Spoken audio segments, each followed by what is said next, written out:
Friends, ఈయన మా నాన్నగారు. ఈయన చనిపోయి ఇది 2వ సంవత్సరం. తల్లిదండ్రుల్ని కోల్పోవడం అంటే జీవితాన్ని కోల్పోవడం. మీ తల్లిదండ్రుల్ని మీరు అర్థం చేసుకోండి.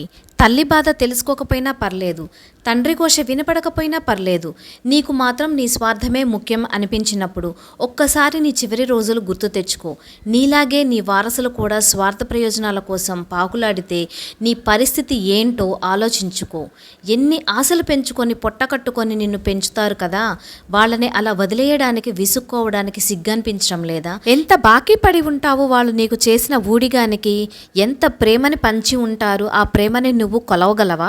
వాటి విలువ కట్టలేవు. బ్రతికి ఉన్నప్పుడు వాళ్ళని నొప్పించకు చాలు, అదే వాళ్ళకి తల్లిదండ్రుల నుంచి ఆస్తులైతే తీసుకుంటున్నాం కానివ్వండి, వాళ్ళని ఒక్కరోజు కూడా తిన్నావా అని పలకరించడానికి మాత్రం మనకు టైం దొరకటం లేదు. So friends, please I request for you. తల్లిదండ్రులు మన నుంచి కోరుకునేది ఒక్కటేనండి, ప్రేమను మాత్రమే. అదే మీరు వాళ్ళకి ఇచ్చే పెద్ద గిఫ్ట్ అన్నమాట.